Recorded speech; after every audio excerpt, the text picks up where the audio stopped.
right. So I'm doing a live talk again tonight.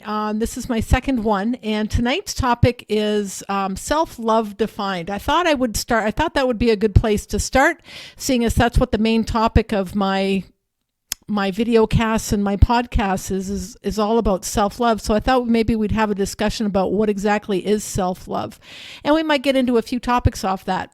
Anyhow, so why self-love? Why is this what I'm talking about?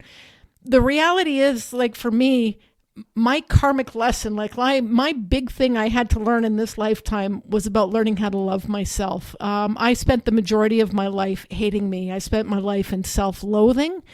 And I made it my mission when my life fell apart in 2005 and 2006, kind of when I left my old life behind. My number one mission really became to improve my life and to find peace and everything. And part of that I recognized right away was how I felt about myself and how I was treating myself. At first I was unable to feel any kind of self-love whatsoever, but what I did feel really, really early on my self-love journey was I felt loved by, I'll call it God right now. I call it the universe a lot of the time. At the time, though, I called it God.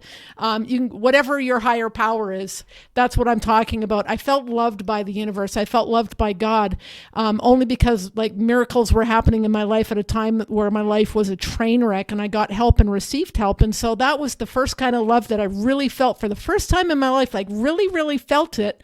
I really, really felt like something out there loved me, because even though I had made horrible, horrible decisions and choices and everything, good things were happening for me. When I was homeless, I found shelter and I found food, and I got into transitional housing and all that stuff. And I just remember being like, oh, so grateful. And I was like, I don't understand why you love me, but I feel your love because good things are happening for me in my life. So that's kind of where my self-love journey started, was at that spot where I couldn't understand why the universe seemed to be rooting for me. But I believed that it did, just because of what was happening and occurring in my life. So that's where my self-love journey started. My self-loathing journey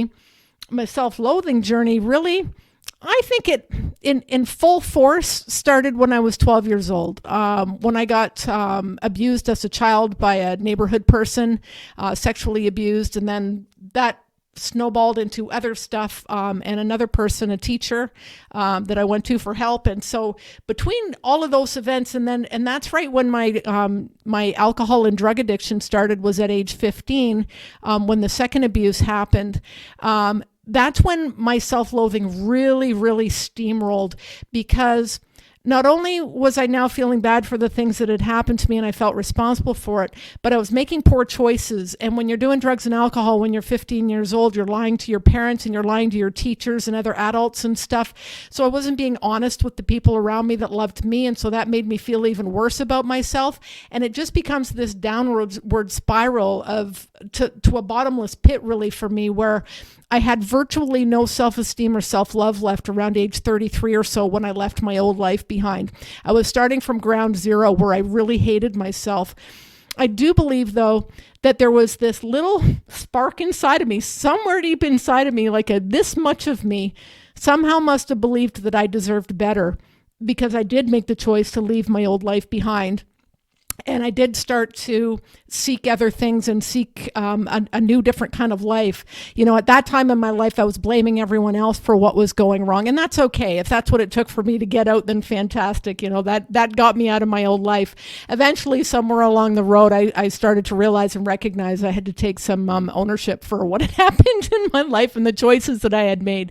But that's okay. We'll talk about that in a little bit. So that was my starting spot. And on my healing journey, self-esteem and self-love became a really crucial part for me. Here's the thing. It's really hard to change your life for the better if something inside of you doesn't believe that you deserve better.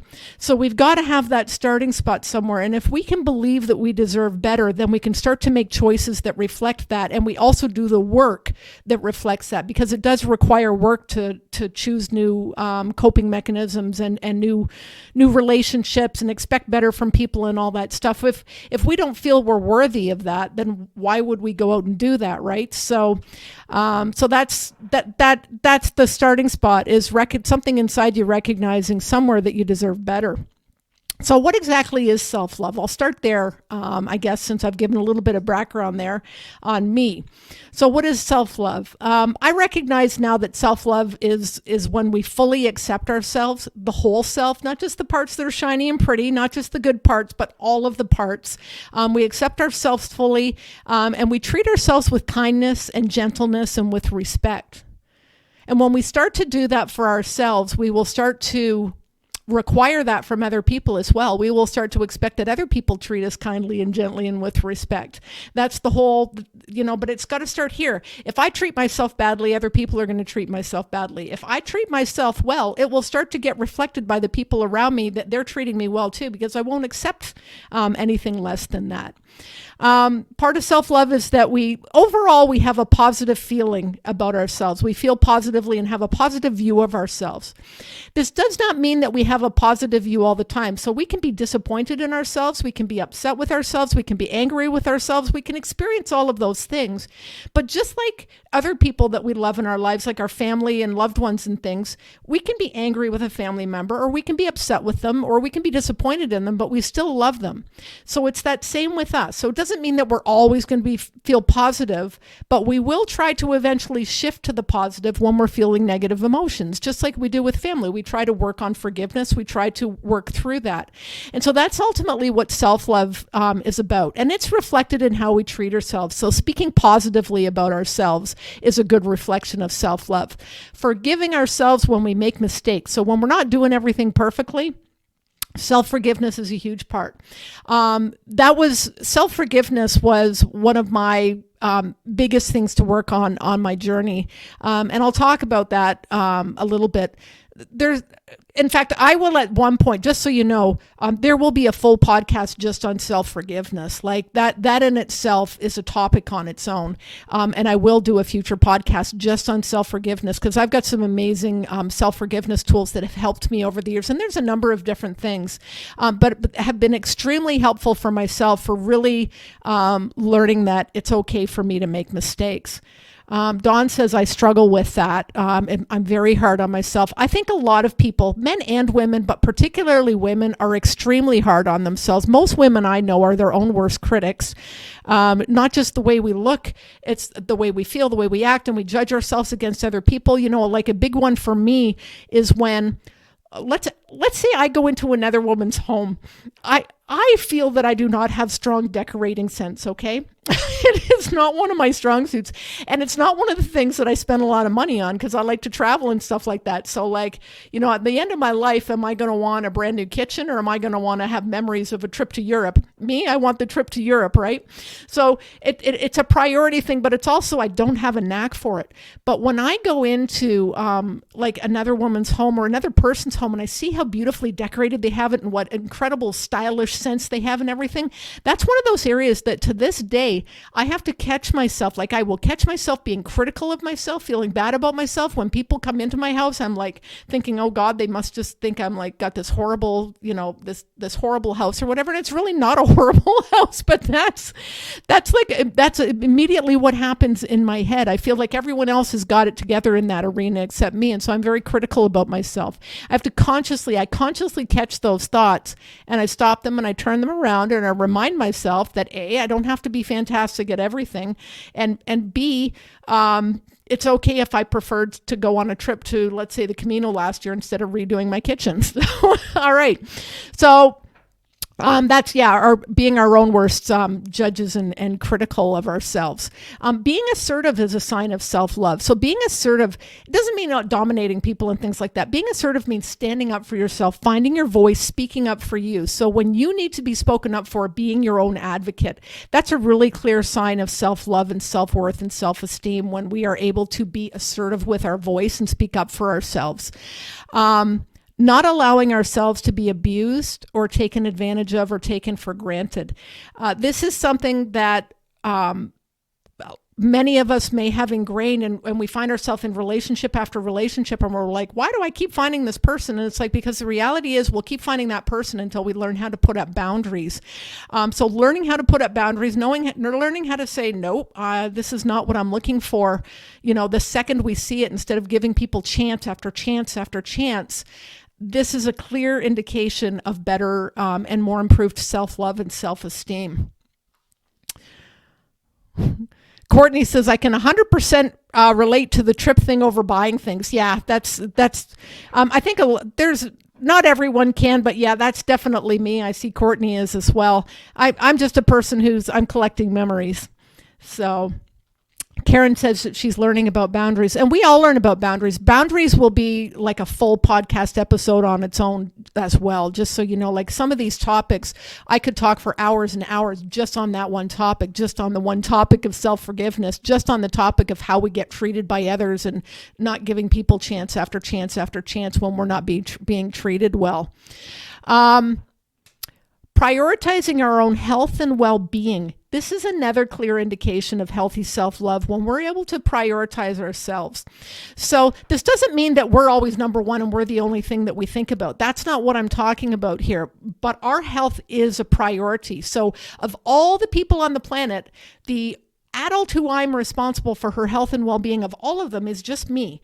There's no other person whose health and well-being I'm actually responsible for. When we have kids who are under the age of 18, we have a responsibility for them as well. And we have to play kind of a dance of mom's health and dad's health over, of what's happening with the kids. But that needs to be in balance because mom just can't give and not be taking care of her own health too. She needs to find ways to have other people look after the kids for a little bit or get away from them while they're at school, whatever, so that she can take care of herself. And there are times in our life when it's difficult to prioritize, but we still have to. So like an example that I can use from my own life about that, I remember when my mom became terminally ill. She was diagnosed with 4-stage lung cancer. We knew that she was on a limited timeline and that she probably wasn't coming home from the hospital in hospice, and she didn't. I made it a priority in my life at that time to help look after my mom and to spend time with her. I wanted her to leave this earth feeling loved. That was my one and only goal, was that before she left, that she knew she was worthy of love and that she was loved. And so I went and visited her every day for 4 months straight. I think there was like 2 or 3 days maximum that I wasn't able to go because of certain commitments. But in those 4 months, like I went every day, and it was an 1.5 hour drive there and an 1.5 hour drive back. So 3 hours in my car every day, plus running a business. So I'm also a person in long-term recovery. So as a person in long-term recovery, it's really important that I look after my health and well-being, but a person doesn't have to be in recovery for it to be important to look after their health and well-being. It's important. I had to make sure when doing that I was still getting 8 hours of sleep a night. I had to make sure I was eating properly. I had to make sure I was getting some exercise and a little bit of downtime for me as well. Those are important things, because if I don't do those things, I run the risk of having mental health issues or things that lead to really poor decisions for me. My health and well-being is really, really important, because if I don't have that, I don't have anything. So that was a situation where, yes, mom became a priority for me, but still over that priority, my health and well-being, I had to make sure that I looked after me as well in that whole process. So what I did was I cut all of my commitments with work. I canceled as many classes and workshops and all that stuff as I could. And I made sure that I had staff scheduled every single day so that I didn't have to be one of the people at work when that was going on. So that's an example of how even when we have a family emergency going on, something very important, we still can prioritize ourselves. It has to give from somewhere, and it can't give from our own well. We have to make sure that we get our sleep, we get our food, we get our exercise, and a little bit of downtime. So that was a really big test of that for me. That was the first time where I ever really put someone else so forward on my priority list in my life. Like never in my life have I committed to someone else quite the way that I did for those 4 months, because that was really, really important to me. And I'm proud of the way I handled it for my mom, but I'm also proud of the way I handled it for me. It did show that I had self-love for myself as well and for my mom. So that was a great example of how to do that. Another sign of good, healthy self-love is spending time with people who lift us up. So if we're spending time with people who bring us down, people who energetically, when we leave there, we're like, oh, I feel like crap now. And we can start to put together in our head that, every time I hang out with this group or with this person, I feel less than, or I feel like I'm always wrong, or I feel whatever, or it's all about them and never about me. We should be walking away. Our key friendships and our priority friendships and relationships that we have, it's important that we're walking away from them feeling somehow spiritually uplifted or personally uplifted, so that we leave feeling good about ourselves. And if we don't, we may want to start to ask ourselves why we are hanging out with certain people. It doesn't mean that we don't ever hang out with people who we're helping to lift up.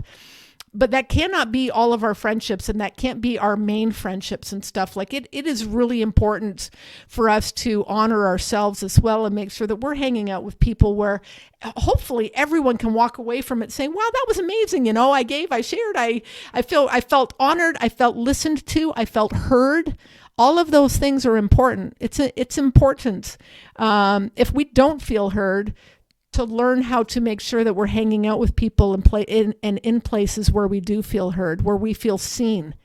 If we don't feel seen, but we're wanting to be seen, that's something we want to pay attention to, and we want to ask ourselves why we're hanging out with folks who don't see us. Okay. Acknowledging our own strengths and talents. So I know most of us were raised, especially in certain religions and stuff too, this is really, really true, but that it's not okay to speak highly of yourself or to speak well of yourself, that there's a big difference between being narcissistic and being full of yourself and being self-centered, and being able to recognize that you do have gifts and talents and strengths just like other people do. So it's not about bragging. It's not about shouting them out to the world, but it is about acknowledging within yourself and being able to even have a conversation with another person about, what do you think your strengths are? I've been at interviews for jobs and stuff where that's a question I got asked. I've been asked, what are your strengths and what are your weaknesses? And those are moments where you're like put on the spot and you have to talk about things that you're good at. Something that I think I'm good at is talking. So here I am.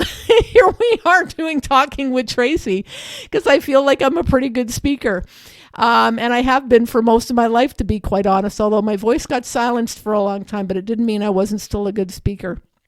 So that's one of my strengths. I like to think that I help to make people feel good about themselves, like complimented when I see them. That's something that I feel is a strength of mine. I felt my writing that I did when I wrote my book, I felt that was a strength of mine. That was my English lit degree that I got back in university that I spent way too much money for, finally coming into action when I wrote my book. And I felt like I kind of knew what I was doing in that process, so that was a strength. And it's important to be able to see these things. Healthy self-esteem and healthy self-love will also allow us to see our weaknesses and not have to put ourselves down or feel less than because of that, but instead see those as areas that we can work on or try to grow. Technology is an area that I have traditionally felt weak with certain things. I used to feel very strong at it, not so much like my phone and everything. Phone technology, I'm not strong with at all, I don't feel. But it doesn't mean that I'm not open to learning. And it's not, I'm the areas where I'm, sometimes I don't listen as well as I could because I love to speak. I try to pay attention to that, and I try to make sure that I'm hearing people, that's it. And I'm not going to walk away feeling horrible about myself if I didn't do that. If I interrupted someone or something, I'll acknowledge that I did. I'll love the one who did that. Doesn't mean I love that I interrupted someone, but I'll love the one who did that. I'll acknowledge it, and I'll try to make a mental note to try not to do that next time in conversation with them. So, so that's another one, is being able to see our own strengths and stuff. Valuing our own feelings, recognizing that our feelings are worthy and valued, and, when people are having it, it's funny, how you doing today? Oh, I'm fine. We could be having like a total breakdown and a meltdown, and our whole life could be a train wreck right now, and still somehow we're still, oh, I'm fine. We're not fine, but we're putting this strong face on, and we don't think that anyone wants to hear it, and we don't want to burden anyone with our problems and all of that stuff. Learning how to actually speak about our feelings and to express our feelings with some close friends and stuff is a really important thing on the self-love journey, because our feelings have value too. Just like when someone else is feeling something difficult, we're there to help them.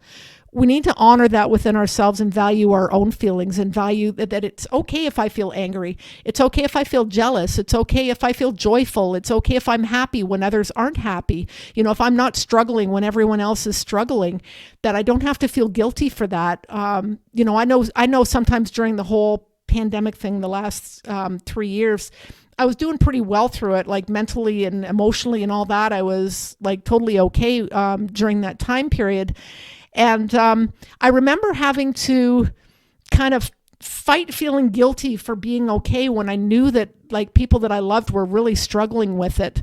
I did my best to reach out to others and things like that, but I also did my best to honor the fact that it was okay for me to be okay when everyone wasn't okay. And that's part of valuing and acknowledging our own emotions and feelings. Challenging ourselves is a good sign of self-esteem, being able to do something that's outside of the box. So, because if we challenge ourselves, it means we're risking failure and we're risking something not going the way that we want it to. That shows that we have healthy self-esteem if we're willing to take that risk where we could fail at something or not succeed. So that's a really good one. Like going outside of the box, it doesn't mean you have to. If you're someone who's nervous about going outside of the box, don't feel that, this is something you have to do or you don't have self-love. But it's a good sign of self-love when we feel confident enough in ourselves and in our abilities that regardless of whether I fail or succeed, I'm going to be fine on the other side of it. This podcast and videocast that I'm doing these days is a perfect example of that, completely stepping outside of my comfort zone and trying something that I think that I'd enjoy doing and I think other people might enjoy me doing as well. So, and if it's, the reality is on the other side of that, if it succeeds, great. And if it doesn't, I'll be okay too. So I'm confident enough in me to walk through this process, no matter what this looks like. Accepting our own imperfections is an important part of self-love. And this gets into accountability and ownership, recognizing that we're not perfect. This is actually one of the traits that really, really separates someone who's narcissistic from someone who isn't. A narcissist believes that, like in their head, they believe that they do everything right and everyone else is to blame, and that they're wonderful and they're up on a pedestal while everyone else isn't. Self-love means we're all up on a pedestal, actually. It means that we're all honored and we're all respected. The narcissist has got themselves up here and everyone down here, and they don't see their own imperfections. They always blame someone else, or almost always blame someone else when things are going wrong. They will even gaslight and turn things around so that it's on you. And this is one of the main distinctions between the self-love and the narcissist. This is one of the things that's very easy to spot is, do they ever say sorry? Do they own up to being the person who was wrong in a conversation, or own up to like their behavior being wrong? All of us will do things that are wrong at some point. And it's wonderful if we get far enough along on our self-awareness path and our self-love path to recognize that, you know what, I had an outburst there. I emotionally reacted. I'm really sorry for emotionally reacting and having that outburst. We may not say it right away, but 10 minutes later or the next day when we've had time to process it and we've realized that our behavior was really unacceptable, to own up to that and to be able to say sorry and acknowledge that we're not perfect. This is a key thing on the self-love journey, I feel, because the narcissist, the interesting thing is here, even though the narcissist appears to be extremely confident and like they totally think that they're the best at everything, the reality is their self-esteem and self-love is so ridiculously low. And it's because somewhere on a subconscious level, they know that they're to blame for things in their life, and they know that they're one responsible for the choices they've made and all that. And they might be aware of some of their manipulation of other people and things like that. Sometimes they're aware of it, sometimes they're not. But on a subconscious level, yeah, they're aware of that stuff. And their self-esteem and their self-love, that whole persona of the narcissist, is actually because their self-image is so ridiculously wounded that it's their only way to react and respond with it is to make themselves somehow feel like they're better than everyone else. So back to self-love, realistic expectations of ourselves. This is a healthy thing in self-love. So to not have expectations of ourselves that are so far advanced from us that there's no way we'll accomplish it, and that we're doomed to failure right from the expectation starting spot. This is something that has to do with self-love too. It's having healthy expectations of ourselves when we have goals and things that we're working on in our life, and being reasonable about not being perfect and making mistakes, and Rome not being built in a day. You know, my journey with myself and improving myself. And when I say improving myself, I love me just the way I am, but there's still things I work on about myself. And some of those things I'm quite certain will probably be with me till the day I die, but it doesn't mean I've stopped working on them. I'm still aware of them. I'm cognizant of them, and I try to develop them further as I go along. And I have realistic expectations. You just heard my realistic expectation. There's a good chance that some of them will be there till the day I die. The reality is I had coping mechanisms that kept me alive for a long time, and I've got some wounded parts of myself that make, some areas that I'm not perfect in my life, I'd love to be perfect in, but there's a really, there's a wounded spot where these have become key responses, emotional responses and stuff like that. And I do my best, but I'm not perfect.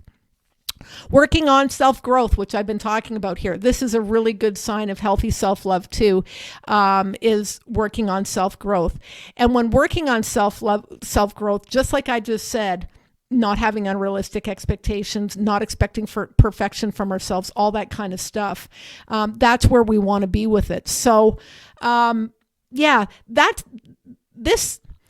The imperfection part is the part where the self-love really comes in, because when I make a doozy of mistake, let's say I yell at someone I love and they really didn't deserve it. I'm going to apologize to them, but at some point I need to sit down with myself, because my immediate reaction inside my head when I do something like that is, oh my God, Tracey, how could you treat someone like, how could you yell at your own sister that way, or whoever it is that I've had an outburst with? And I put my hands over my heart, and I love the one who had an emotional reaction. Somewhere there's a trauma down there that was responding and reacting. That's what happens when we do that. It's an emotional reaction, not an emotional response. An emotional response would be to feel the emotions, take a deep breath, and maybe say, I need to process this. I'll talk to you about this tomorrow. When I'm responding properly, that's what I do. And people who know me really well know that if they hear me say that, it's best that they actually wait till I speak to them tomorrow. If I say, I'm going to process this, I'll talk to you tomorrow about it, it usually means that I'm upset about something and I need a little bit of time to get to the other side of it. But when I react, and I have an emotional outburst or something like that, afterwards, at some point, I need to put my hands over my heart, because I get very judgmental about myself when I do that. No one ever wants to yell at someone or have an emotional outburst or react when someone else is emotionally reacting, and then you're emotionally reacting, and then you hear everyone's voices rising and all of that. That's no fun for anybody. Having an awareness of that afterwards, and being okay with the fact that we made a mistake. You guys, anyone who's been watching me online and coming to workshops and stuff like that, you guys know that I speak about this a lot.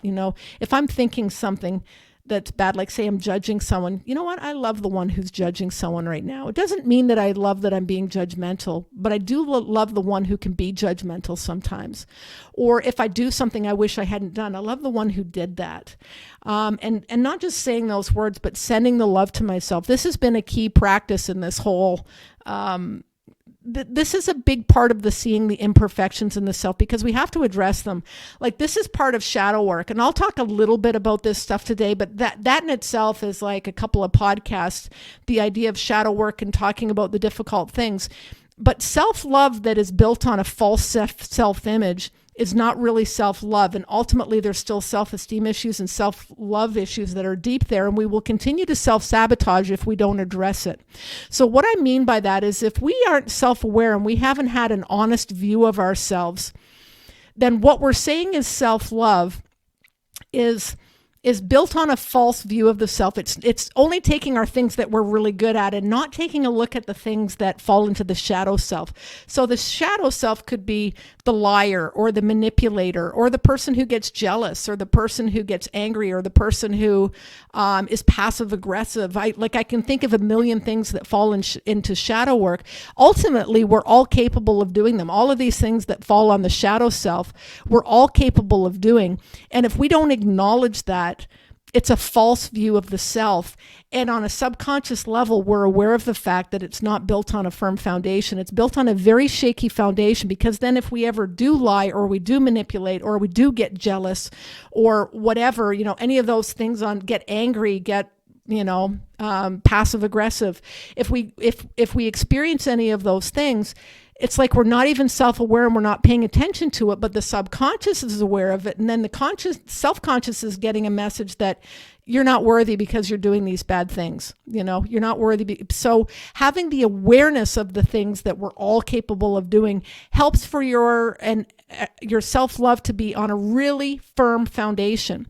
In recovery, this was really important. It's important for anybody who considers that, who felt like they were broken or traumatized or unhealed. So when I say recovery, I'm not just talking about recovery, like in my case, drugs and alcohol, but I'm talking about recovery from trauma, recovery from unhealthy relationships, recovery from coping mechanisms and coping tools that weren't good. Anybody who's gone through that stuff, which is almost everyone on this planet, could benefit from something that is similar to the 12 steps, like the 12 steps from AA and Codependence Anonymous and Sex Addicts Anonymous and all that stuff, because there's some work in there that I didn't even realize when I was doing it, that really what it was shadow work.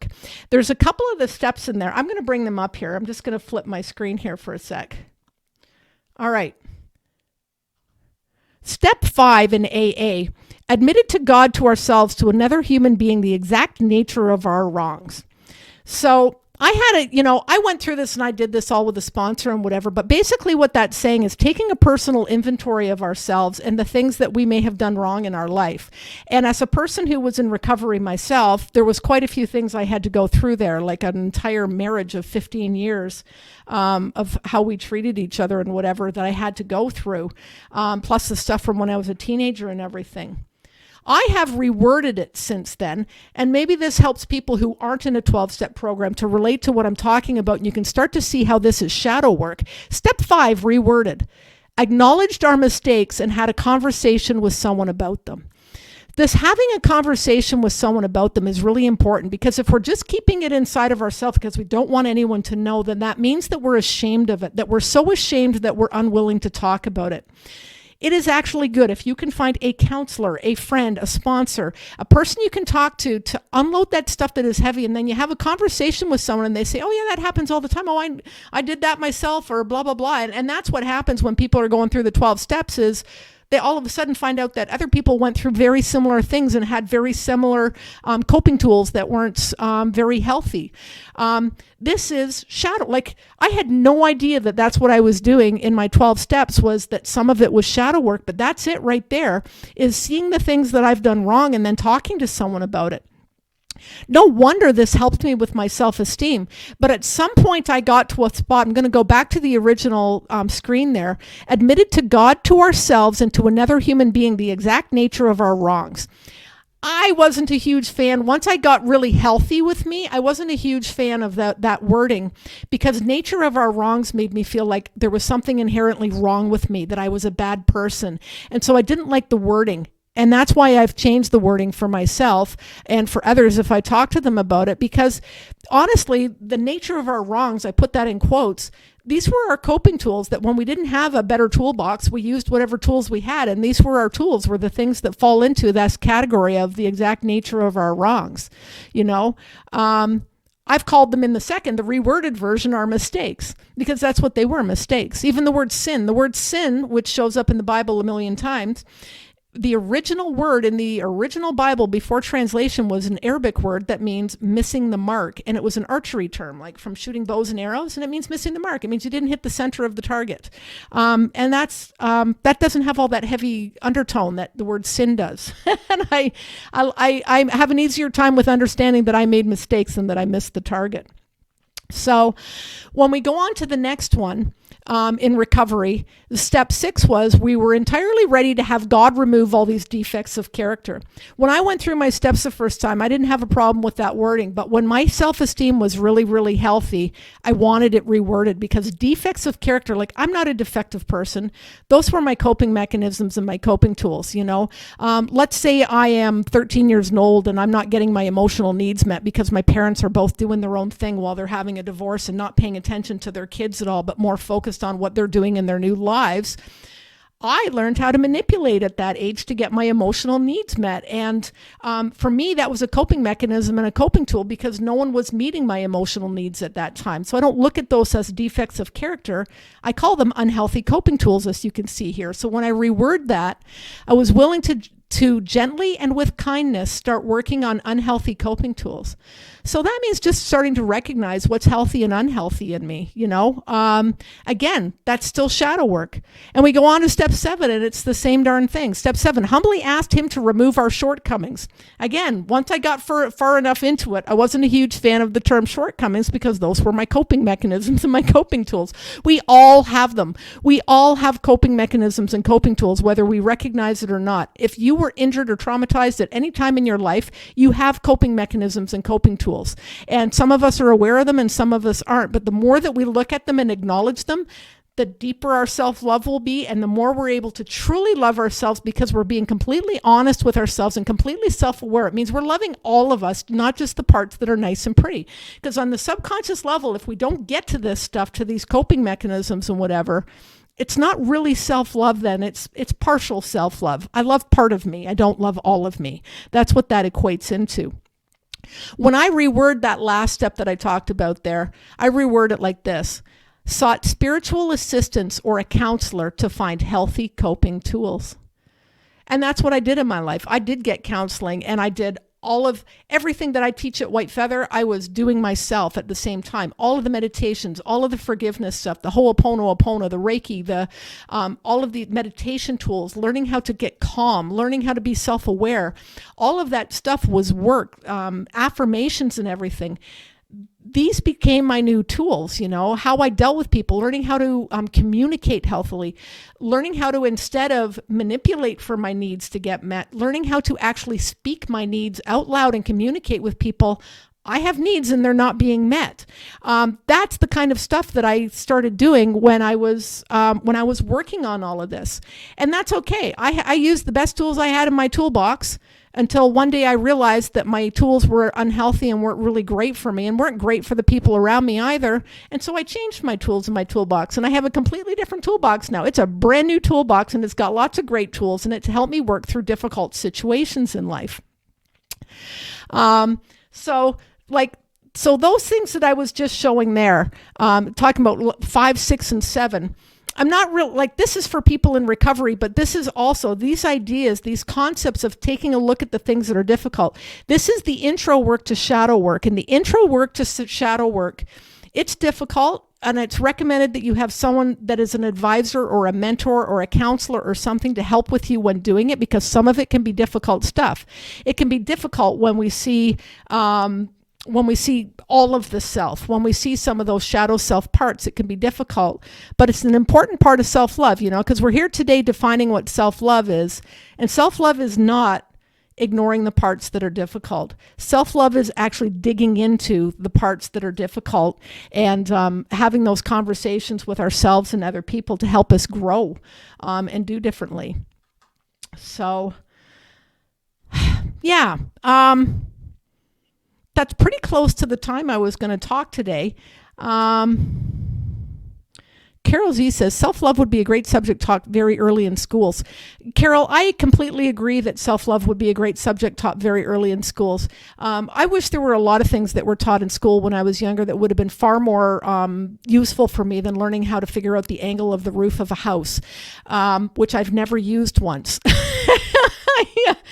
I greatly could have benefited also from learning meditation and square breathing techniques for helping with panic attacks and things like that. There's a lot of things for self-care. And actually, since I just mentioned the word self-care too, I'll talk really briefly on that. Self-care and self-love are not exactly the same thing. Self-care is about taking some steps to show that we love ourselves. So when we love ourselves, we do the self-care stuff. And self-care isn't just bubble baths and chocolate and pampering ourselves and facials and all that kind of stuff. Self-care is also going and getting a counselor if we need a counselor. Self-care is making sure that we get a good sleep every night. Self-care is exercising. Self-care is trying to, 80% of the time eat foods that are healthy for us. And it's okay if we break the rules 10 to 20% or whatever, but really putting good things things into our body. This is part of self-care. And on those times when we cheat and, if we start to feel bad about the fact that we just had 2 bowls of ice cream, love the one who just had the 2 bowls of ice cream. And then try not to do that, because that's actually a self-sabotage choice. It's a self-sabotage choice that I am still prone to.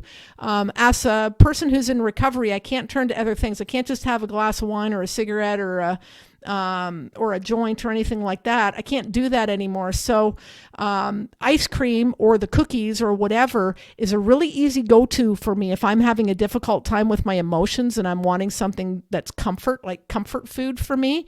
And it's a self-sabotaging choice. That is a part that deep down inside of me is saying, oh, Tracey, you're still no good, because that's how I feel afterwards. When I eat the 2 bowls of ice cream or I eat the 6 or 7 or 8 cookies or whatever,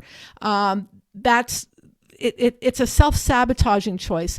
And I can self-sabotage and still love myself. So I do love myself. And there are things that I do now and again that are self-sabotaging. I have an awareness of them and I try to do them less. And I do pretty good with them. I pat myself on the back for how I do with them, because the reality is I want to do self-sabotaging things far more than I actually do them. So that's a good thing. One of the things I like to ask myself when I'm making decisions, it can be small decisions, it can be medium-sized decisions or really big ones, is asking ourselves, does this decision say I love me, or does this decision bring more chaos into my life? Is this a self-sabotaging decision? So for someone in recovery, a self-sabotaging decision would be deciding to pick up the phone when they're old, someone they used to buy off calls. That would be to even pick up the phone is a self-sabotaging decision, because you're putting yourself at risk. Hanging out with people that put us down, that's putting ourselves at risk. Me going into the casino and gambling, that's putting myself at risk. Going on a date with someone who on a previous date, they showed themselves to be very jealous. That's a self-sabotaging decision, because I know that that's one of the early signs of abusive people is jealousy. So jealousy is one of the first warning signs. So if I know that and someone does get jealous on a date with me and then I go on a second date with them, that's a self-sabotaging decision. That's me not answering that question. Does this decision say I love me? No, it doesn't. And so I try my best in my life right now. When I'm making big decisions or making important decisions of any kind in my life, I really do try to stop myself and have the awareness to ask myself, is this a chaos decision or is this a self-love decision? Because there's part of me, because I had chaos most of my life, that's my comfort zone. And I will go out of my way sometimes to try and, so I've got this totally peaceful life. I've got a business that I love. I work with people I love. I love the clients. I love all the things I do. It's a collection of all my favorite things. And I'll still have these chaos thoughts of moving across the country or opening up a second whatever, or all these things that would honestly take all of the peace out of my life. And so it looks different than it used to, the chaos decisions, but the chaos decisions are still there. There's a part of me that still gets uncomfortable when everything's peaceful and just the way I want it. There is still a part of me that feels really uncomfortable in that. All right, I'm going to take a quick look here at the comments on the side here.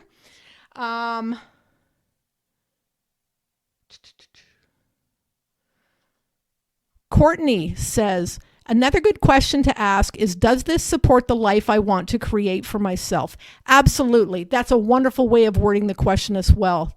Does this support the life I want to create for myself? So there will be decisions that are totally taking us away from what we're trying to create, and there are ones that lead us right in that direction. And most of the time, they're actually fairly obvious if you take the time to stop and ask yourself this question. And if you have a hard time with having the awareness to ask this question, or to ask the question, does this decision say I love me? Write it somewhere that you see it every day, right on your mirror, where you get ready in the morning, or put it right on the fridge, or put it right on your computer screen. Put it somewhere where you'll be looking right at it. And if you're making decisions in your life, you will at some point see that and go, that guy I'm going out with on Saturday night, does that decision really say I love me? Is this moving me in the direction of the life I'm trying to create for myself? That is something is visually put the reminder up for yourself, or get it tattooed on your arm, whatever, Whatever it takes, wear a bracelet, that bracelet, every time you look at it, it's to remind you, does this decision say I love me? Does this move me in the direction I'm trying to create in my life? So that's a great comment there, Courtney. I appreciate that. Dawn says, I've been a master of self-sabotage, really trying to work through that stuff. I really do deserve better. Yeah, we all do, Dawn. Put your hands over your heart and love the one who's the master of self-sabotage. I've been the queen of self-sabotage for a large portion of my life, but I can honestly say that you can fix it and it does get better. I know because I've done that. My life was an absolute train wreck, and it was all my decisions and all my choices that got me into that train wreck. Ultimately, it was my choice to stay in those situations that I stayed in. And I still was able to turn it around where now it is a really rare day where I make self-sabotaging choices. And if they are, they're usually pretty small ones. They're not great, big, huge ones that make a big difference in my life. I expect respect from the people around me, and I have learned how to put up boundaries and all of that stuff. And we can do it if we're determined to do it. Self-love is at the root of that, because if we don't feel we're worthy of not self-sabotaging, we will continue to self-sabotage, because self-sabotage fulfills that prophecy, that belief in ourselves that says, I'm not worth a good life. I'm not worthy of happiness. It makes sure that we don't get that happiness. It's actually making sure that statement comes true. So we have to start believing that I am worthy of a good life. I am worthy of happiness. And then we will start to make choices. So even if we don't feel that at first, that's how we get to that spot, is we have to keep telling ourselves over and over and over again, I am worthy of a good life. I am worthy of happiness. And why? Not because of anything I did, not because I'm a perfect person, not because I'm better than anyone else, but because I'm a child of the divine universe.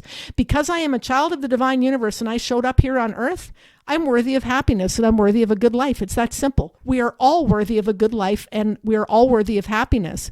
The only thing that changes is whether we recognize that or not in our lifetime. That's the only thing that changes. We'd live on a fantastic planet if everyone realized that they were worthy of happiness. They would see that in others as well. Karen says, I'm really cognizant of unhealthy friendships. I'm not going to be taken for granted anymore. Lessons I feel. Yeah.